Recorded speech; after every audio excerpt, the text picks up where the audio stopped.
झारखंड में लोकसभा चुनाव को लेकर एनडीए ने सभी सीटों पर प्रत्याशियों की घोषणा कर दी है। इसके तहत बीजेपी राज्य की 13 और आसू 1 लोकसभा सीट पर चुनाव लड़ेगी। सीट बंटवारे व प्रत्याशियों की घोषणा होने के बाद एनडीए के वरिष्ठ नेता और प्रत्याशी आज प्रदेश बीजेपी कार्यालय में बैठक कर जीत की रणनीति बनाएंगे। बैठक में बीजेपी के प्रदेश प्रभारी लक्ष्मीकांत वाजपेयी हिस्सा लेंगे। बैठक में पार्टी के विधायक, लोकसभा प्रभारी, संयोजक, सह संयोजक के साथ वैसे सांसदों को भी बुलाया गया है जिनका इस बार टिकट कटा है। इस बैठक के माध्यम से एनडीए अपनी एकजुटता दिखाएगी। बैठक में प्रदेश बीजेपी अध्यक्ष बाबूलाल मरांडी, जबकि नेता प्रतिपक्ष अमर बावरी, क्षेत्रीय संगठन महामंत्री नागेंद्र त्रिपाठी, प्रदेश संगठन महामंत्री कर्मवीर सिंह मौजूद रहेंगे। तो वहीं आसू अध्यक्ष सुदेश महतो और आसू के जिला संयोजकों को भी बुलाया गया है। इधर टिकट बंटने के बाद कई कार्यकर्ताओं ने अपनी नाराजगी जाहिर की थी।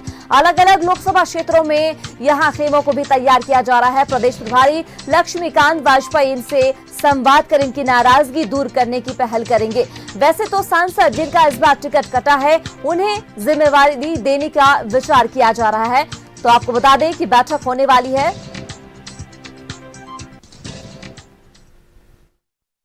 अभी 2024 के लोकतंत्र के महापर्व लोकसभा चुनाव की बिगुल बज चुकी है और हमारे 14 योद्धा जनता का आशीर्वाद प्राप्त करने के लिए मैदान में उतर चुके हैं। इन 14 प्रत्याशियों के साथ आज भारतीय जनता पार्टी की एक महत्वपूर्ण बैठक है। एक परिचयात्मक भी बैठक हो जाएगा और एक सामूहिक एक संकल्प लेने का भी आज उद्घोष होगा।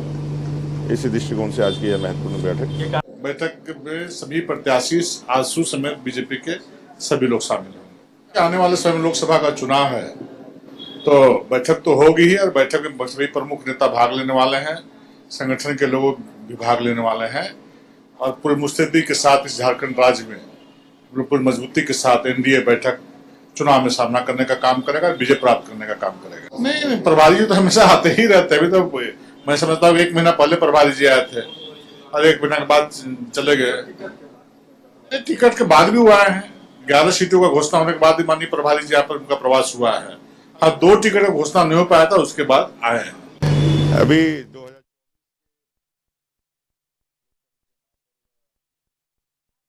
ज्यादा बातचीत के लिए हमारे सहयोगी राजेश ज्यादा जानकारी के साथ जुड़ चुके हैं। राजेश का रुख कर लेते हैं। राजेश, कहा जा रहा है झारखंड में लोकसभा चुनाव को लेकर एनडीए के सभी सीटों पर प्रत्याशियों की घोषणा कर दी है। अब इसके तहत बीजेपी राज्य की 13 और आसू 1 लोकसभा सीट पर चुनाव लड़ेगी। सीट बंटवारे और प्रत्याशियों की घोषणा होने के बाद एनडीए के वरिष्ठ नेता और प्रत्याशी आज बीजेपी में कार्यालय में बैठक करने वाले, आप वहां पर मौजूद है। बैठक के हवाले से क्या जानकारी आपके पास? देखिए, बैठक अभी शुरू होनी है। लोग जो इसमें बैठक में अपेक्षित हैं वो सभी लोग धीरे धीरे पहुंच रहे हैं और बैठक होगी। चूंकि लोकसभा चुनाव हर एनडीए को चुनाव लड़ना है तो किस प्रकार से एक साझा रणनीति के तहत चुनाव प्रबंधन किया जाए, समन्वय बनाते हुए इसका प्रचार प्रसार किया जाए। चूँकि लक्ष्य है कि सभी 14 लोकसभा सीटें जीतना, तो इस लिहाज से ये बैठक काफ़ी महत्वपूर्ण है। आजसू के लोग भी इसमें शामिल होंगे। हमारे साथ हैं प्रदेश महामंत्री मनोज सिंह जी, उनसे जानेंगे। एनडीए की बैठक है, ये बहुत ही इम्पोर्टेंट है इस लिहाज से कि कभी कभार बैठक होती है और चूँकि लोकसभा चुनाव है, क्या रणनीति बनेगी? रणनीति के तहत ये बैठक क्या है कि शेड्यूल्ड मीटिंग्स है। भारतीय जनता पार्टी की बैठक हमेशा होते रहता है। इस बार थोड़ा बैठक लोकसभा चुनाव के दृष्टिकोण से तैयारी को लेकर के बैठक है।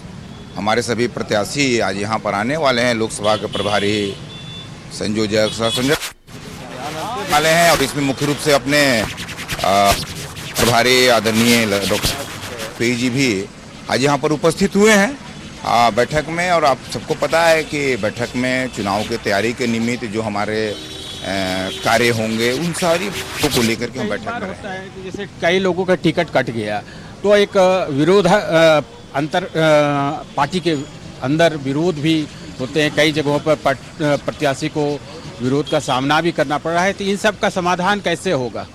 देखिए, कोई विरोध नहीं होता है। सच्चाई यही है, भारतीय जनता पार्टी का कोई न कोई कार्यकर्ता चुनाव लड़ता है और ये कार्यकर्ताओं को जब चुनाव भारतीय जनता पार्टी लड़ाती है तो सारे बातों का असेसमेंट करके लड़ाती है। ऐसा कहीं कोई विरोधाभास या कोई वाद या कोई विवाद अपने कार्यकर्ताओं के बीच में नहीं है। इसको तो खाली जो विरोधी दल के लोग हैं इस बात को सिर्फ प्रचारित दुष्प्रचारित करते हैं। इनसे आप एक सवाल ये भी पूछ ले राजेश कि जिनका इस बार टिकट कर रहा है, वैसे विधायक इस बैठक के माध्यम से एनडीए अपनी एकजुटता दिखाएगी। बैठक में प्रदेश बीजेपी अध्यक्ष बाबूलाल मरांडी भी मौजूद है, लेकिन जो विधायक नाराज है, जिनका टिकट कटा है, कहा जा रहा है कि लक्ष्मीकांत आने वाले हैं और वैसे विधायकों को बड़ी जिम्मेदारी दी जाएगी।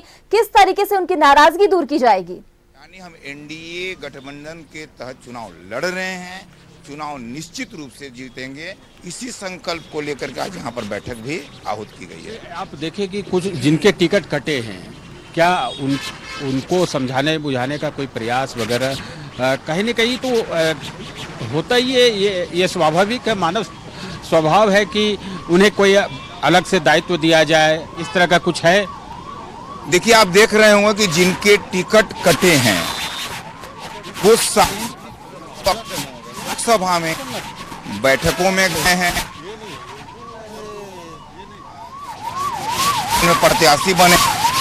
उन लोगों के साथ उनकी बैठकें भी की है कि हमारे भारतीय जो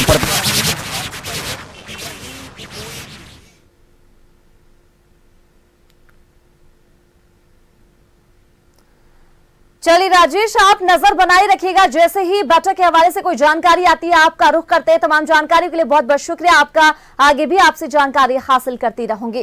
तो आपको बता दें, लोकसभा प्रभारी संयोजक सह संयोजक के साथ आज ये बैठक होने वाली है, जिसमें कि कहा जा रहा है कि बाबूलाल मरांडी समेत लक्ष्मीकांत वाजपेयी भी इसमें शामिल होंगे। इस बार जिसका टिकट कटा है, इस बैठक पर इस पे भी नजर डाली जाएगी, उनकी नाराजगी दूर करने की भी बात कही जा रही है।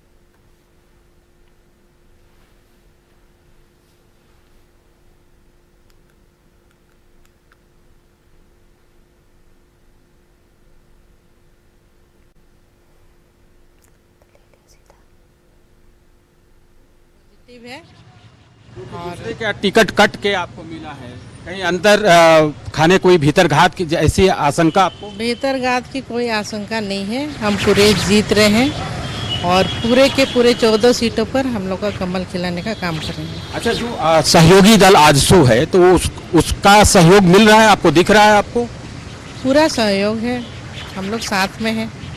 अभी तक आपके खिलाफ कौन लड़ेगा ये स्पष्ट नहीं है, लेकिन आप उसका इंतजार कर रहे हैं कि आप वॉकओवर सोच रहे हैं कि मिल रहा है? अब देखिए किसको दे रहे हैं। अगर किसी के नाम की चर्चा हो सोरेन परिवार से तो कोई बात नहीं, कोई बात नहीं, कोई बात नहीं, कोई ऐसी चुनौती नहीं, कोई चुनौती नहीं है, एक तरफा होगा सब कुछ। एक सवाल ये है, दुर्गा को बोला जाता है वहाँ तीर धनुष सिंबल को जो लोग ज्यादा पहचानते हैं, कितना बड़ा चुनौती होगा आपके लिए? आप तो कमल से खड़े होंगे, तो उस समय में लोगों को ये कन्विंस करना कि आप यहाँ से यहाँ शिफ्ट किए तीर धनुष या कमल को अडॉप्ट करो, कितना बड़ा आपके लिए चैलेंज होगा? ये कोई चैलेंज नहीं है, पहचान के मोहताज नहीं है। पब्लिक हमको पूरे तरह से पहचानती है और 3 टर्म के एमएलए रहे हैं और बहुत तरह का हमने विकास का काम किया है पूरे झारखंड में ही। हम तो पहचान के कोई मोहताज नहीं है और पूरे तरह से जीत हासिल करेंगे। ग्रामीण इलाकों में लोग अब तीर धनुष पहचानते हैं कि कमल को पहचानते हैं? देखिए, हमको पहचानते हैं तो कमल को भी पहचानते हैं। अच्छा मैडम, जेएमएम की तरफ से कहा जा रहा है परिवार को तोड़ने का प्रयास किया गया, आपको ऐसा किसी तरह का परिवार को जैसे तोड़ने की प्रयास किया गया, ऐसा कोई बात है ही नहीं है। ये जो मेरा निर्णय था, ये मेरी व्यक्तिगत निर्णय था। एक सवाल है, जनता को भाजपा पे वोट करने के लिए यकीन कैसे दिला पाएगा? देखिए, यकीन दिलाने की जरूरत नहीं है।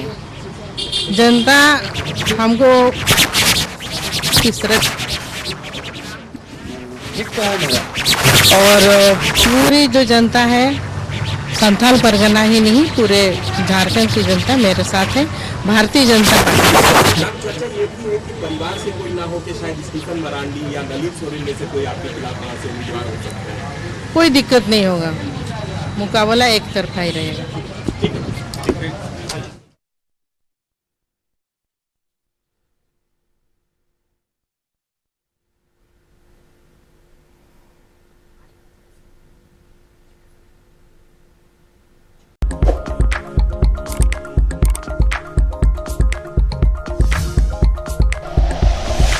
Like and share videos, subscribe करें हमारा चैनल और प्रेस करें बेल आइकॉन। News 11 भारत, सच है तो दिखेगा।